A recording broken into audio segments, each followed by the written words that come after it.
오늘은 거친 파도와 같은 고난을 당할 때, 거친 파도와 같은 고난을 당할 때라는 제목으로 함께 말씀 나누겠습니다. 한번 보여주실까요? 네. 번아웃 자가 진단 체크리스트입니다. 한번 5가지 중에 몇 개나 해당되는지 한번 체크해 보시길 바랍니다.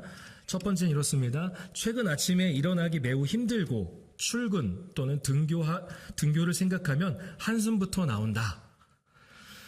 예전에는 즐거웠던 취미 활동이나 사람들과의 모임이 귀찮게 느껴진다. 일이나 학업에 집중하기 어렵고 사소한 일에도 짜증이나 분노를 느낀다. 하는 일에 대해 성취감을 느끼지 못하고 내가 이걸 왜 하고 있나 하는 생각이 자주 든다. 특별한 이유 없이 몸이 아프거나 여기서 크게 아픈 게 아니라 이제 두통이라든가 소화불량 정도를 말합니다. 몸이 아프거나 잠을 잘 못 잔다. 혹시 이 중에서 3가지 이상이 해당되시는 분 있습니까? 나는 3가지 이상이 해당된다 라고 생각된다면 현재 번아웃 증후군을 겪고 있을 가능성이 높습니다. 번아웃 증후군을 겪고 있을 가능성이 높습니다. 번아웃 증후군은 말 그대로 일에 지나치게 몰두하는 사람이 어느 시점에서 갑자기 모두 불타버린 연료와 같이 극도의 피로감을 느끼고 또 무기력해지는 것을 말합니다. 세계보건기구 WHO는요, 2019년 이 번아웃 증후군을요, 제대로 관리되지 않은 만성 직장 스트레스라고 규정하였습니다. 다음 장면 보시겠습니다. 번아웃의 주요 증상입니다. 번아웃 증후군의 주요 증상인데요. 첫 번째는 정서적 고갈입니다. 정서적 고갈. 그래서 가장 핵심적인 증상이기도 합니다. 일이나 사람에 대한 에너지가 완전히 소진되었다고 느끼기 때문에 극심한 피로도를 느낍니다. 그리고 무기력하고 해야 할 일에 대해서 의욕이 사라집니다. 감정적으로 둔해져서 타인에게 공감하거나 또는 내 감정을 표현하는 게 어려워져요. 또 2번째 증상은 냉소적 태도입니다. 보람을 느꼈던 일에 대해서 흥미를 잃고 무의미하게 느껴진다라는 겁니다. 주변 사람들과의 관계에서도 냉소적으로 변하고요. 그래서 사람을 만나는 것을 피하게 된다고 합니다. 뿐만 아니라 사소한 일에도 쉽게 짜증을 내거나 분노를 표출한다고 합니다. 마지막 증상은 효능감 저하입니다. 일을 완수해도 기쁨이나 만족감을 느끼지 못하고 집중력이 떨어진다라는 거죠. 그래서 실수를 자주 한다고 합니다. 그리고 스스로 무능하다고 느끼고 그래서 점점 자존감이 내려가는 거예요. 자존감이 낮아진다라는 거죠. 최근 들어서 이 번아웃 증후군을 경험하는 사람들이 점점 많아지고 있다고 합니다. 무엇보다 중년 여성들이 많아지고 있다고 하는데 헷갈리시면 안 됩니다. 갱년기랑은 좀 다릅니다. 갱년기의 무기력함하고는 좀 달라요. 그러니까 번아웃은 일에 대한 스트레스이고 그리고 갱년기는 호르몬의 변화인 거죠. 거기에 따른 여러 가지 변화입니다. 그래서 다르다라는 거죠. 제가 말씀드리고 싶은 것은 신앙에 있어서도 번아웃 증후군을 경험하기도 한다라는 겁니다. 말씀을 읽으면 감동이 되고 찬양을 부르면 기쁨이 생기고 기도를 하면 걱정과 두려움이 사라지고 봉사를 하는데 힘들지만 즐거웠던 적이 있잖아요. 그런데 어느 순간 모든 게 다 재미가 없어졌어요. 교회 사람들 만나는 게 두렵고요. 불편합니다. 귀찮게 느껴집니다. 사람을 만나는 것도 귀찮고요. 교회에 오는 것이 어찌 보면 그나마 다행으로 여겨질 때가 있어요. 신앙의 번아웃이죠. 왜 그런 걸까요? 주님이 변해서일까요? 아니잖아요. 우리 주님은 늘 신실하시잖아요. 한결같으신데 왜 내 마음은 변하는 걸까요? 오늘 말씀을 통해서 신앙의 번아웃을 경험하거나 또는 삶에서 거친 파도와 같은 고난을 당할 때에 나는 어떠한 태도, 어떠한 자세, 어떠한 마음을 가져야 하는지 오늘 말씀을 통해서 함께 알아가고자 합니다. 오늘 말씀에서도 보면은 예수님은 기도하러 산으로 가셨습니다. 그리고 제자들은 배에 있었습니다. 배. 그리고 그들이 번아웃을 경험하게 됩니다. 우리 24절과 25절 본문 24절과 25절을 함께 읽겠습니다. 배가 이미 육지에서 술이나 떠나서 바람이 거스름으로 물결로 말미암아 고난을 당하더라. 밤 사경에 예수께서 바다 위로 걸어서 제자들이 탄 배가요, 육지로부터 몇 킬로나 떨어지는 상황이 되었습니다. 육지에서 육지까지는 괜찮아요. 뭐 몇 미터, 아니 몇 킬로 떨어져도요, 그렇게 두렵거나 무섭진 않습니다. 근데 바다에 놀러 가신 적 있죠? 물론 본문에 나오는 곳은 사실은 호수이지만 그만큼 크기 때문에 바다라고도 불려집니다. 근데 바다에 놀러 갔을 때 100m만 떨어져도, 육지로부터 100m만 떨어져도 굉장히 무섭습니다. 깊은 곳이고요. 그런데 지금 오늘 본문 말씀에는 육지로부터 몇 킬로미터나 지금 떨어져 있는 상황입니다. 제자들 중에는 베테랑 어부임에도 불구하고 아무리 노를 저어도 나아갈 수 없는 상황에 이르렀습니다. 25절 말씀에 보니까 밤 사경이라고 해요. 사경. 우리의 시간대로 보면요, 새벽 3시부터 6시입니다. 해가 뜨기 전인 거예요. 어둡다라는 거죠. 칠과 같은 어두운 시간입니다. 그리고 밤이라고 했어요. 밤 사경에. 밤이죠, 밤. 성경에서의 밤은 어두운 영적인 상태를 말합니다. 절망의 상태를 상징적으로 말할 때 밤이라는 표현을 씁니다. 어둠과 거센 물결로 인하여서 예수님의 제자들은 점점 번아웃 되었습니다. 이때 예수님이 오십니다. 26절 말씀, 26절 함께 읽겠습니다. 제자들이 그가 바다 위로 걸어오심을 보고 놀라 유령이라 하며 무서워하여 소리 지르거늘. 제자들이 바다 위로 걸어오시는 예수님을 보고 놀랐습니다. 예, 아마 우리라도 놀랬을 거예요. 바다 위로 걸어오다니. 또 그 상황이 어떤 상황이에요? 지금 거센 파도가, 물결이 일어나는 상황이었잖아요. 그런데 그들이 뭐라고 말해요? 유령이라고 합니다. 유령이다 라는 거예요. 그러면서 무서워하고 소리를 지릅니다. 예수님 당시 사람들은요, 바다를 악령이 사는 집이라고 생각했습니다. 그 당시에 풍습인 거죠. 문화이고 풍습이에요.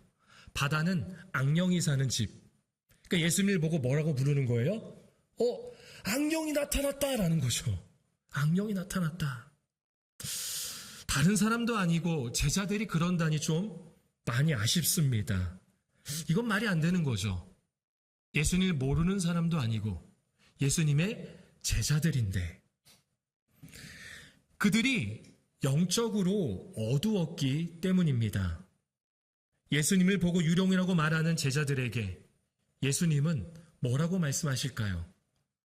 우리 이어서 27절 말씀 함께 읽겠습니다. 예수께서 즉시 이르시되 안심하라, 나니 두려워하지 말라. 예수님은 제자들에게 말씀하십니다. 안심하라, 나다 나, 두려워하지 마 라고 말씀하세요. 저는 이 원어의 번역이 조금 아쉽습니다. 다른 한글 성경 여러 번역본을 봤는데 다 비슷하게 번역이 되어 있더라고요. 안심하라 또는 안심하거라 뭐 이렇게 되어 있습니다. 여러분, 안심하라라는 이 말이 어떠한 뉘앙스, 어떠한 느낌을 주나요? 안심하다가 뭐예요? 좀 평안히 마음을 가져라. 진정해. 이제 괜찮아. 걱정 안 해도 돼. 라는 그런 느낌을 받지 않습니까? 하지만 예수님이 하신 말씀을 직역, 원어 그대로 살려서 말하자면 이런 것입니다. 너희는 용기를 가져라. 나다. 두려워하지 말아라. 라고 말씀하시는 거예요.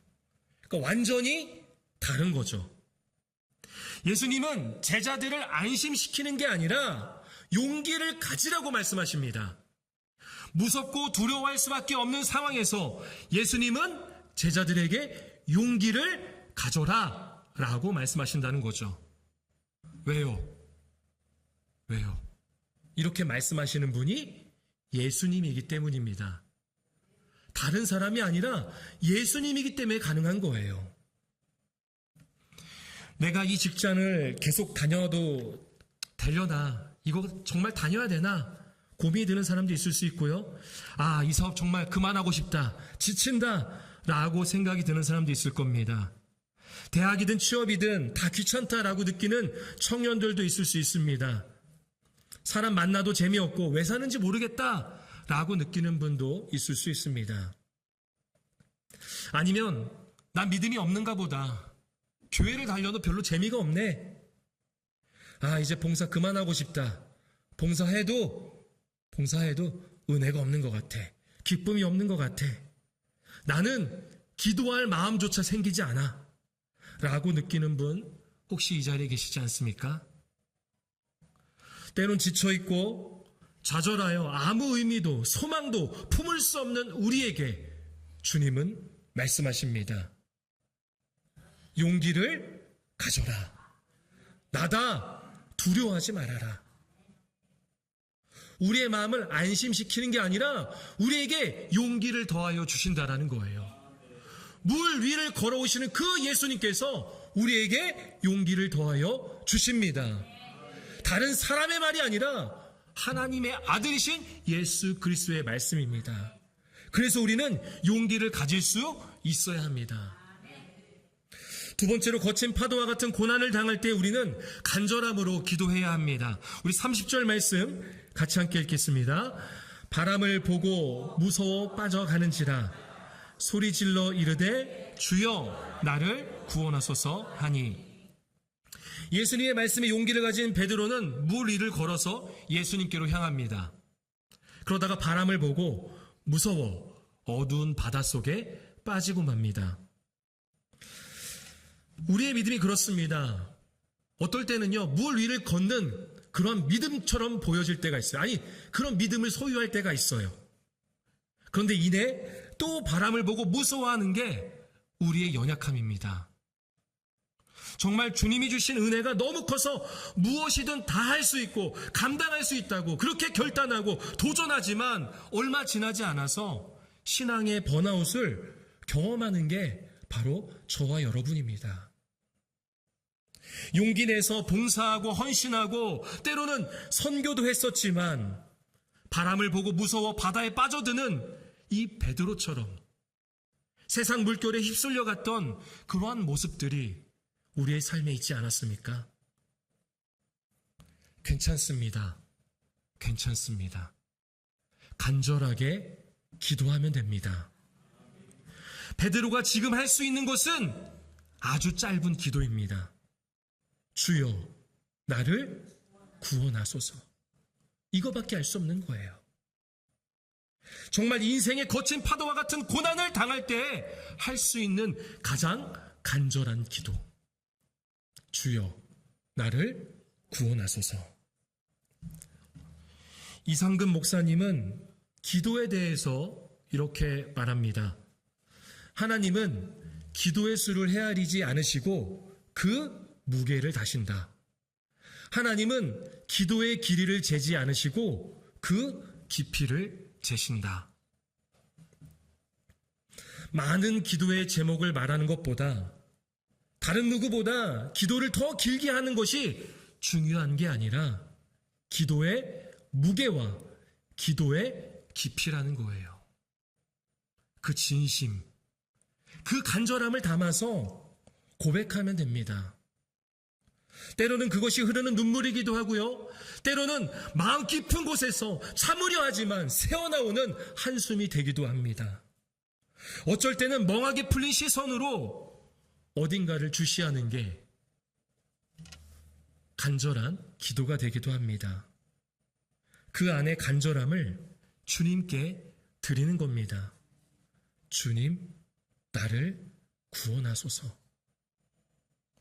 화려하고 대단한 미사오구를 사용하지 않아도 돼요. 간절함으로 찾을 때는 그런 것은 중요하지 않습니다. 얼마 전에 저희 막내딸이 열경련이 왔어요. 열경련 아시나요?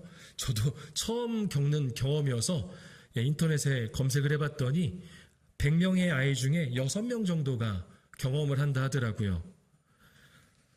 늘 웃고 울었던 눈이 완전히 풀려가지고 이 눈이 하늘만 보고 있습니다.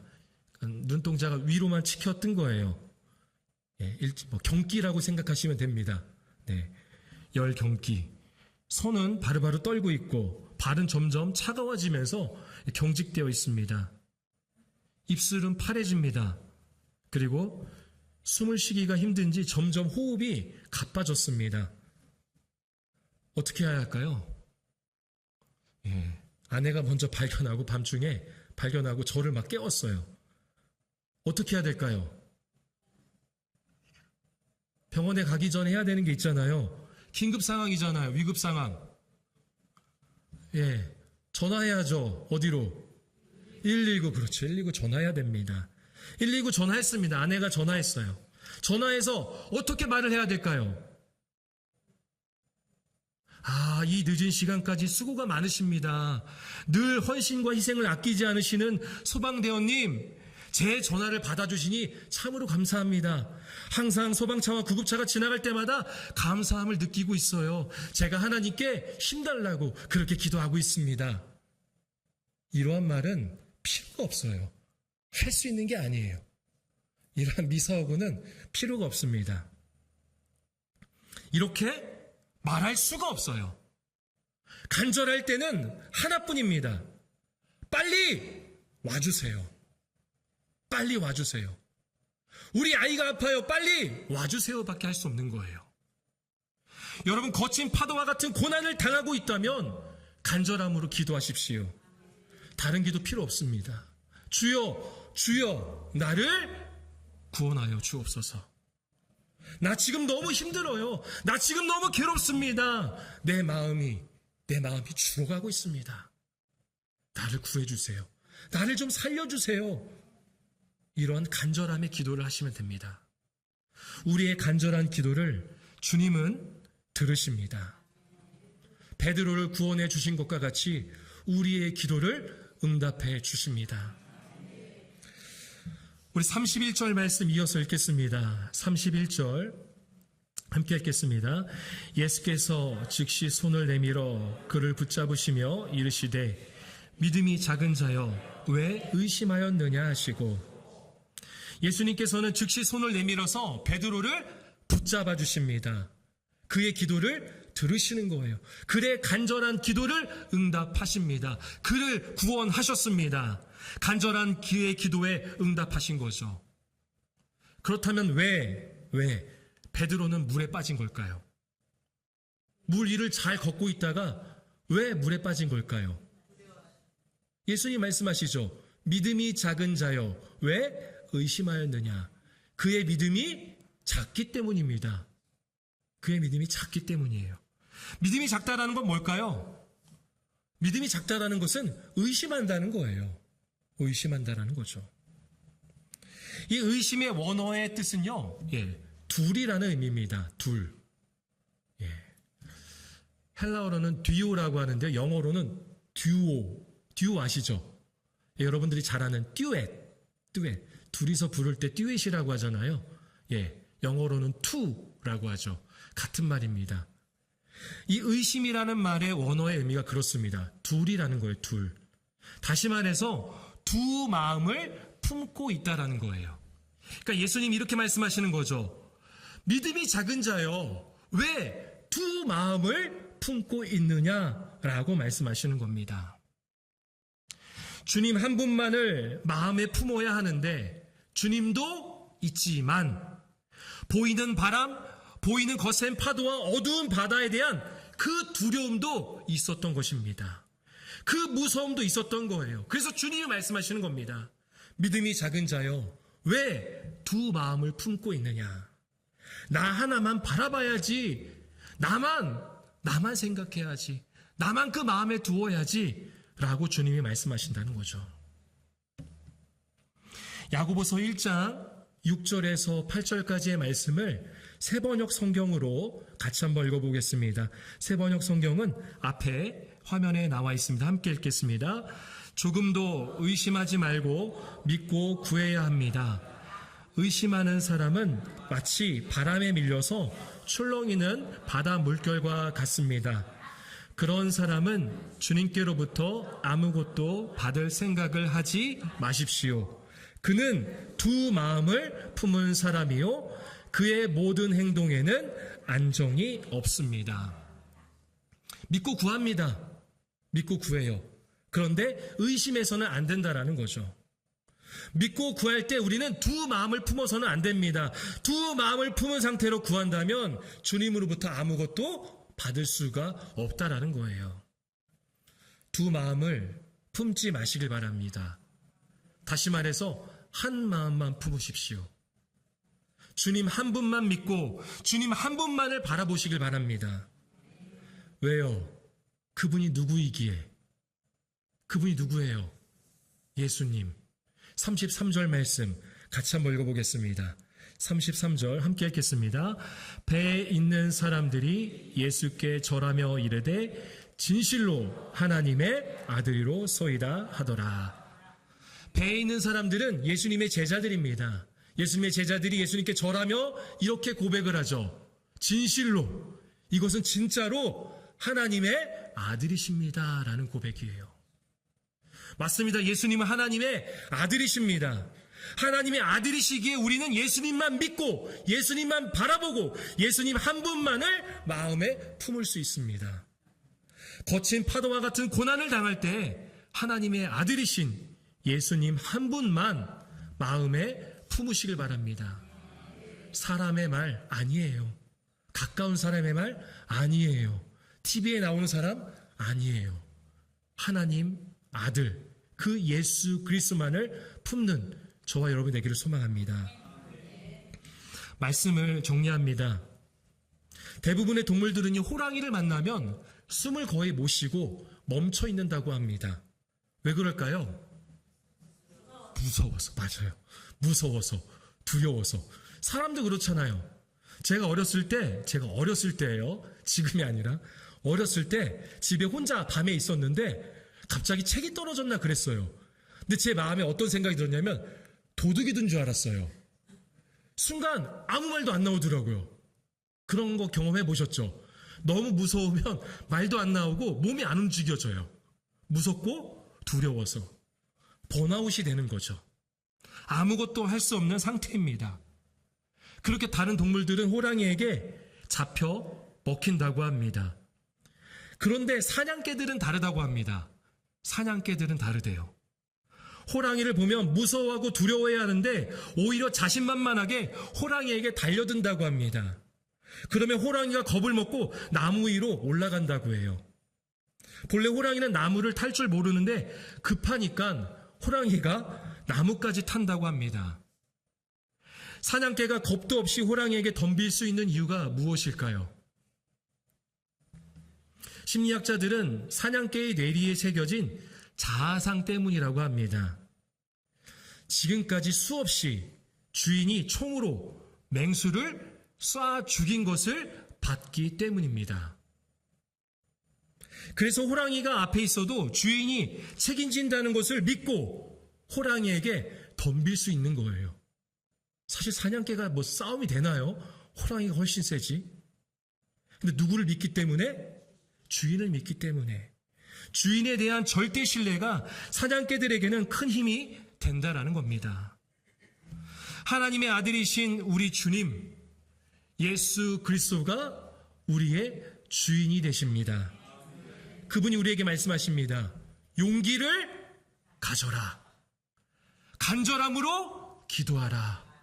그리고 한 마음을 품으라 라고 말씀하십니다. 다시 베드로의 이야기를 해볼까 합니다. 베드로라는 이름은 누가 주신 걸까요? 베드로의 부모님이 주신 이름인가요? 바로 예수님이 주신 이름입니다. 우리 마지막으로 요한복음 1장 42절, 요한복음 1장 42절 함께 읽겠습니다. 데리고 예수께로 오니 예수께서 보시고 이르시되 내가 요한의 아들 시몬이니 장차 게바라 하리라 하시니라. 게바는 번역하면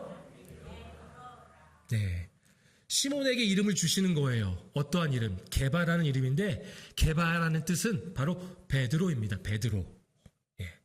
베드로의 뜻이 뭐죠? 반석이에요. 반석. 맞아요. 하나님의 아들이신 예수님께서 베드로가 베드로 되도록, 다시 말해서 베드로가 반석이 되도록 붙잡아 주시고 구원해 주시고 함께 하십니다. 그에게 용기를 더하십니다. 한 마음만 품으라고 하십니다. 간절한 마음으로 기도하라고 하십니다. 그리고 우리도 반석이 되게 하십니다. 그래서 우리는 이렇게 고백할 수 있는 거예요. 오늘 아까 불렀던 찬양 중에 이러한 찬양이 있었죠. 주님 여기 계시기에. 마지막 장면 한번 보여주실까요? 네. 찬양 무리를 걷는 자 중에 후렴 부분의 가사인데요. 가사에 보면 이렇습니다. 주님 여기 계시기에 이 깊은 바다가 뭐가 된다고요? 반석이 되고, 우리에게 주어진 어떤 고난과 고통, 슬픔과 아픔의 시간들이 반석이 된다는 겁니다. 그 바다에 빠져드는 것이 아니라 그 바다를 걸을 수 있도록 반석이 되어 걸을 수 있는 믿음, 용기를 우리에게 더하신다는 거죠. 또 가사에 보면 이렇습니다. 주님 여기 계시기에 저 거친 파도가 반석이 된다는 거예요. 지금의 내 눈에는 파도처럼 보이지만, 휩쓸려서 나도 죽을 것 같지만, 무기력해지고 그렇게 번아웃 될 것 같지만, 우리에게 용기를 더해 주시는 주님, 우리의 간절한 기도를 들으시는 주님, 우리가 그 주님을 한 마음으로 품을 때 우리 주님께서는 그 거친 파도가 반석이 되게 하십니다. 반석이 되어서 그 위를 우리가 걷게 하십니다. 할렐루야. 예수님이 어떤 분이시기에요? 하나님의 아들이시기 때문입니다. 우리는 그분을 주님으로, 주인으로 모시고 있습니다. 그래서 우리를 책임져 주시고, 우리와 함께 하시고, 우리에게 용기를 더하여 주시고, 우리를 구원하여 주십니다. 그러한 믿음을 가지고 살아가는 우리 저와 여러분이 되기를 소망합니다.